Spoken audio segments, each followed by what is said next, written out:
Hey there, Coscia here, the author and creator of the Silva Mastery System, as well as the lead instructor and international training director for the Silva Method. It is also my privilege and honor to serve Boston, Chicago, and Connecticut with our core programs of Silva Life and Intuition System. Welcome. Thank you for watching this video. For today I want to talk to you about how you can become a master manifester and create the life of your design, attract and create more of the things you want in your life. In the Silva Method, we call it programming. So whether you're a Silva Method graduate or just interested in personal development, this is for you. This can be a game changer for you. It's huge. For today, I'm going to teach you a two-step process that I have used and spent 2 days building out in the Mastery System. And part of that, some of the fundamentals behind that. So stay tuned, listen closely, please take some good notes, for again, this can be profound as you apply it and use it in your life. Now, before I get into the material and we dive into it and have some fun with it, what I want to tell you a little bit about myself and why you should be listening to me today. For me, it all began way back in 1971. Wow, it's been nearly 45 years, and it's been a joy. I love this stuff. But back then, I was a student in engineering at Boston University, struggling with D's and F's. And after 2 years of feeling helpless, hopeless, overwhelmed, not know what the heck I was going to do when I finished school and just kind of getting by, a good friend of mine, Frank Laudieri, introduced me to the Silva Method, brought me to an introductory presentation.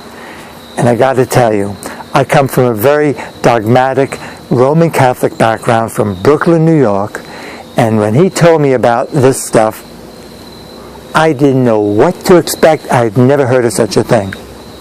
But I went to this presentation. I sat there at first, not really paying attention. I was there physically, but mentally absent. And yet, before the instructor was done, something shifted inside me. Something shifted, and I felt like I found what I've been looking for. Has that ever happened to you? Where you just have this feeling, you can't even explain it, and it seems right? Well, it did for me, but I got spooked about it. For you see, back at school, no matter how hard I tried, no matter how much I studied, no matter how much help I sought, I was flunking out. How about you? Have you, whether it be academically or in any endeavor in your life, really made the effort, really did your work?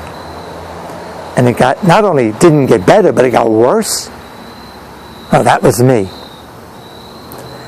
So here I stood, just a glimmer of hope, thinking, Well, long story short, one of the first things I did, this is May 1971, I was on summer break, and one of the first things I did was, I used the tools in the Silva Method to control and eliminate my headaches without any drugs whatsoever.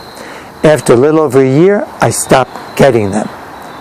More importantly, though, I went back to school in September. Same curriculum. And I graduated. I wound up graduating cum laude on the Dean's List, 3.8. And I was studying less, all by applying the rapid learning, the accelerated super learning type techniques that we teach in the Silva program. I also found myself inspired and moved. Like, wow, could you imagine if I could do this for a living, if I could teach other people? And I became more directed, more purposeful. And all of a sudden I began to think, wow, life can really be a lot more fun, a lot more meaningful. And I'd like to do the same for you. It's been my privilege, my joy, to work with this as both a practitioner and a teacher for nearly 45 years. I've worked with over 100,000 people. I've traveled to over 25 different nations.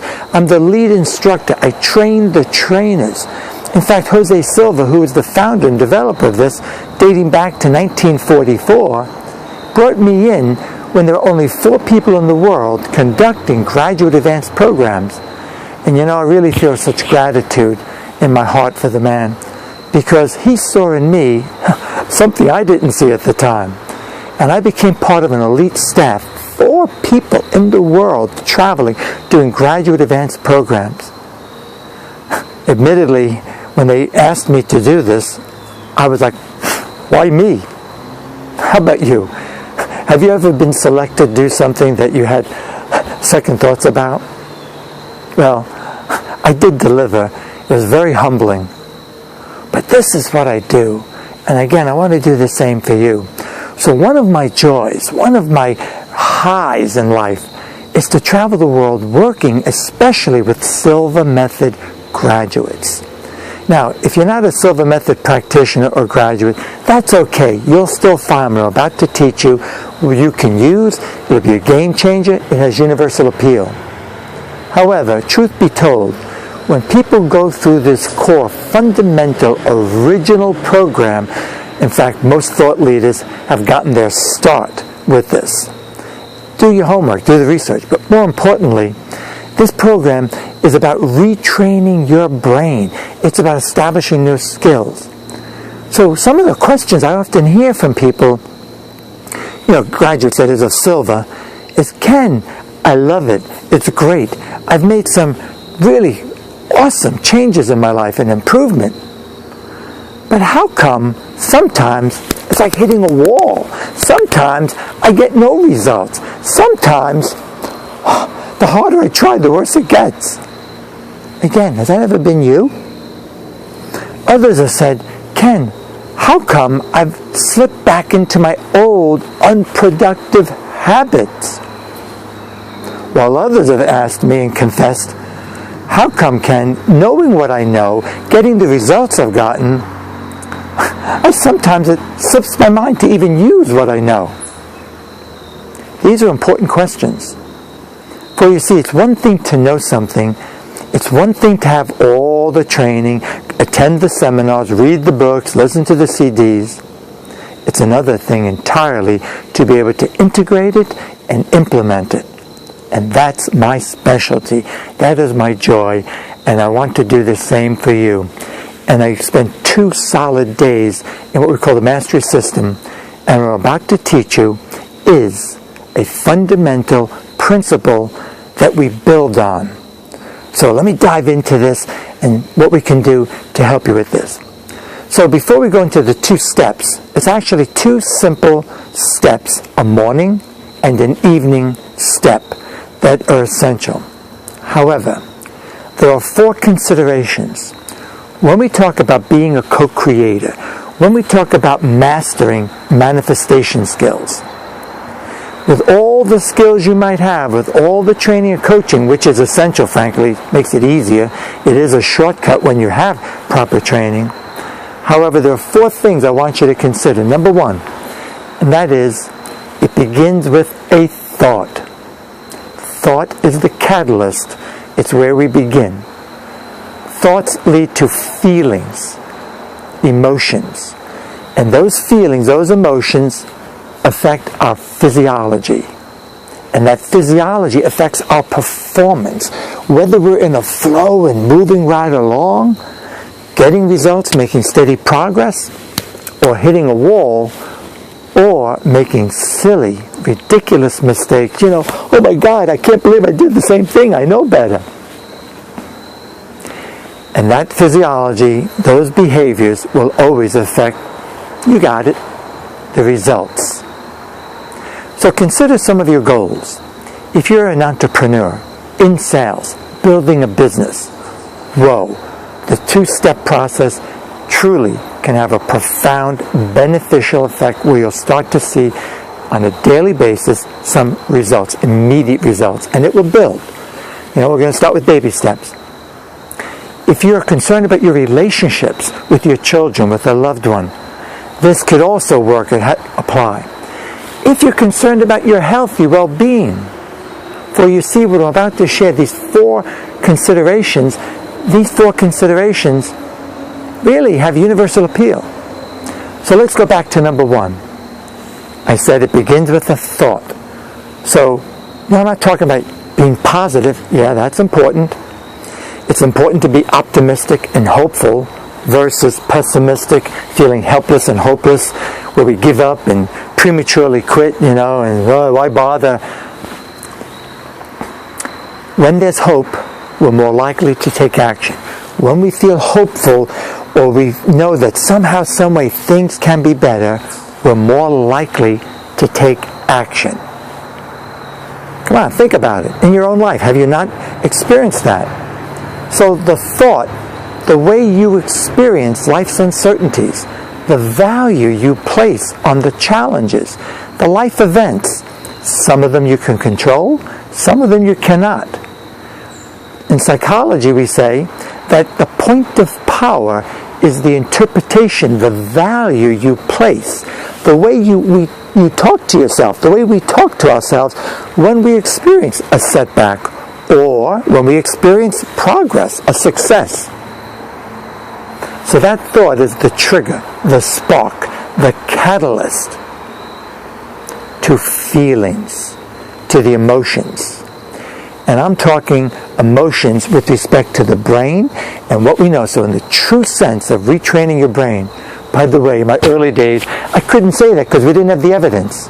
But now all the neuroscience, this is a specialty. I've spent my lifetime, my adult lifetime, looking at, exploring neuroscience, biofeedback, meditation, various modalities, positive thinking, psychology, emotional intelligence work. So, I'm not going to bore you with all those details. I just want you to know that there's so many pieces that contribute to this to build on it. So, our brain produces neuropeptides. They're called the chemical messengers of the body. So when we have a thought, it's a spark, a catalyst to feelings, to emotions. And those emotions will cause our brain to release these chemicals. And depending what's released and to what extent, it can have an uplifting effect where we have more energy, we feel good, we feel motivated and passionate, or just the opposite. It also affects our posture, our poise. If you're an athlete, for example, oh boy, here's the immediate results.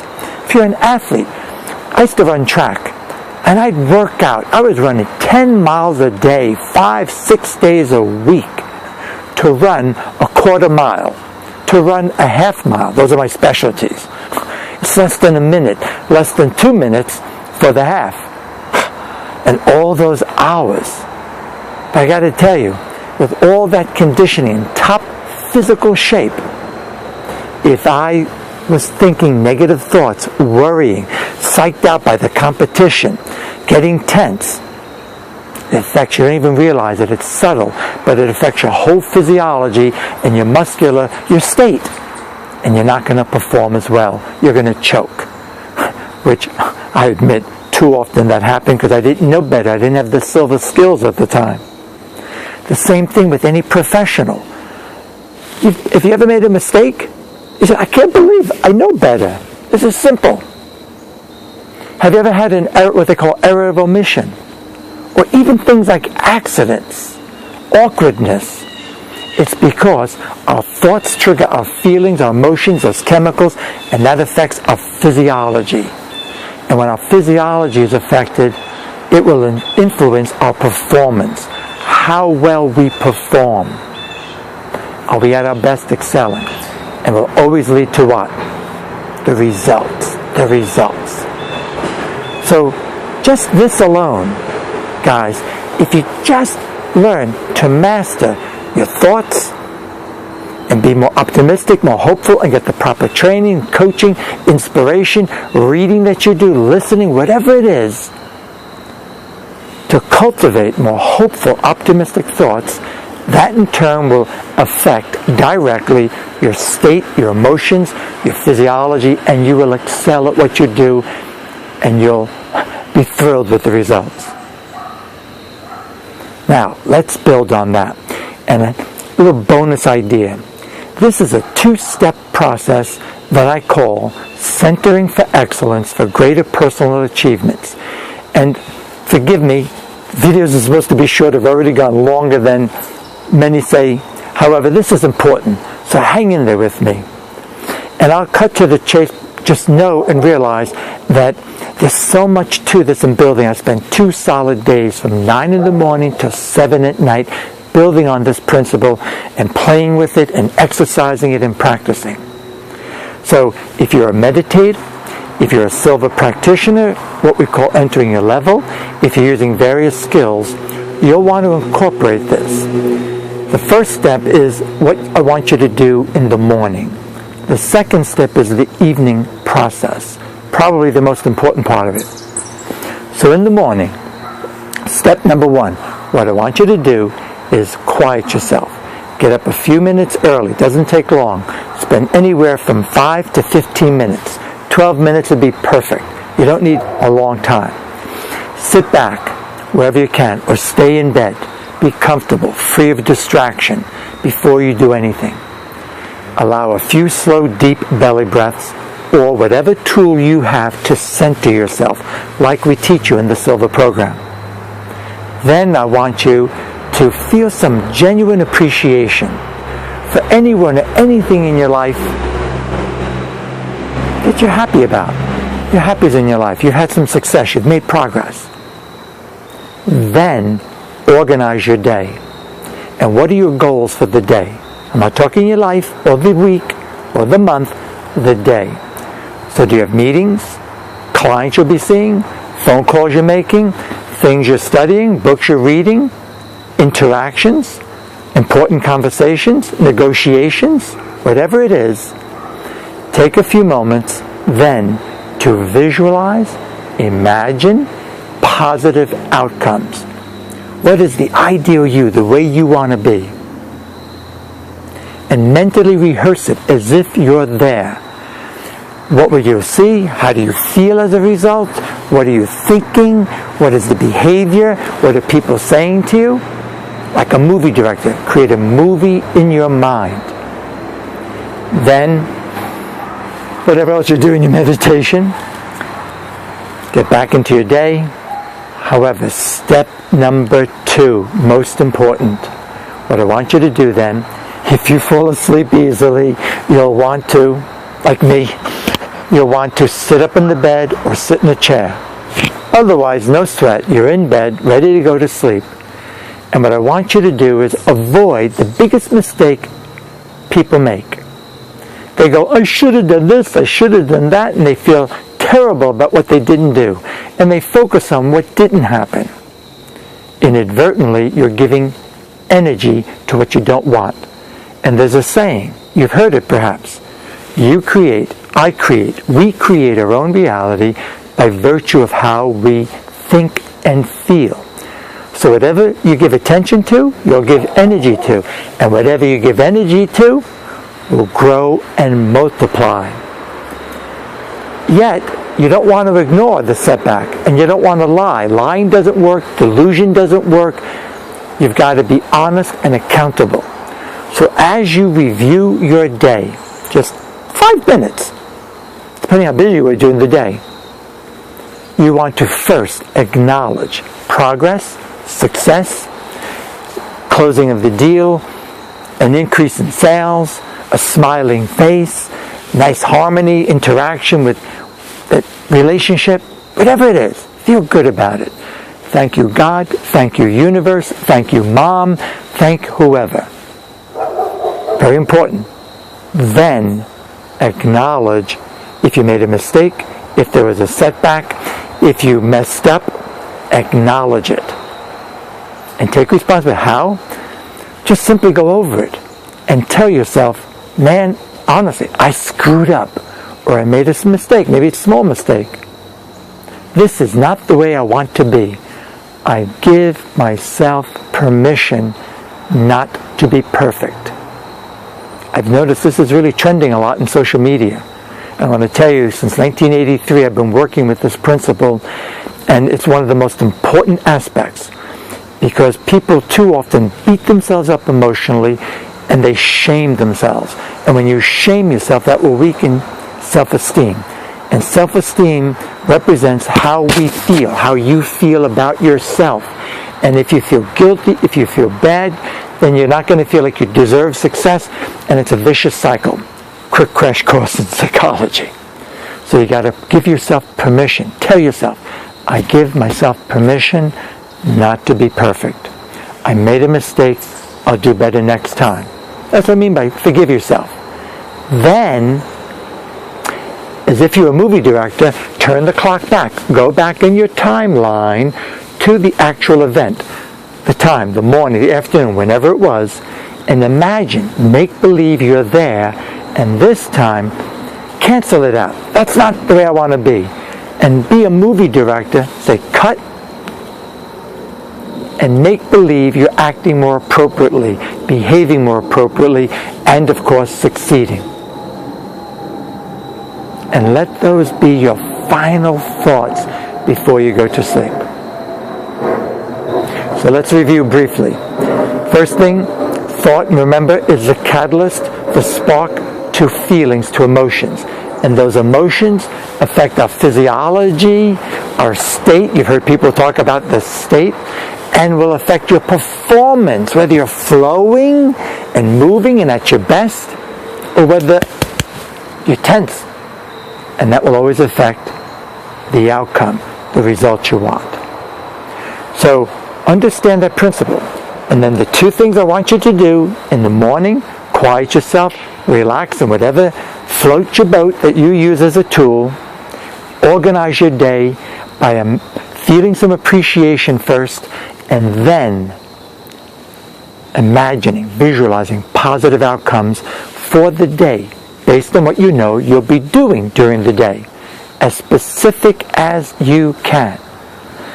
Then, the end of the day, just before you go off to sleep, review the day in a quiet state again. Better to close your eyelids to make more of an impression, stronger imprint, and feel good about any successes, any progress. Thank you, Mom. Thank you, God. And acknowledge any setback, any mistake, any difficulty, and forgive yourself. Give yourself permission not to be perfect. Go back in time to the event and reframe it the way you prefer to be. Guys, it'll make a profound difference. Please do yourself a favor. I urge you, do this. Integrate this two-step simple process into any personal development, any self-improvement endeavor that you're involved in. You don't have to be a Silva grad. If you are, it might be even easier for you. I don't know your background. It works though, and work with it. So I want to thank you for listening. And by the way, click the link below if you'd like to find out more information about this. This comes from the Silva program, the Silva Method. It's my joy to be a part of it. And I'd like to do the same for you. And I travel all over the world offering the Silva Mastery System. I'll be literally all over the world in the months and years to come. So look at that link below, click, you get a little more information, background, and see if I'm going to be close by to you, for I'd love to guide you. It's only offered live. And in that live event, it's very interactive, it's very playful, you'll work with your intuition, you'll even do what's called changing your personal history, where you'll learn how to, you can't change the past, but if you change how you feel about the past, and you change the tape, so to speak, and retrain your brain, you literally change your present and your future. We'll build on this Centering for Excellence two-step process. We'll do a lot of emotional intelligence work. You'll learn steps and strategies to enhance your focus and stay more focused so you don't drift off aimlessly while you're in your guided meditation or self-meditation. Oh, there's just so much to it. You're going to learn how to incorporate some of the principles and integrate them more meaningfully. I love it. I love doing this. And I so appreciate you for this opportunity to share with you. And I'll really appreciate working with you in a live class. So again, see that link below. Click on it. Get some information. Check it out. It'll be one of the best investments you've ever made in your life. And this is Ken Coscia saying, so long for now. And until the next time, may the rest of your life be the best of your life. Thanks again, guys.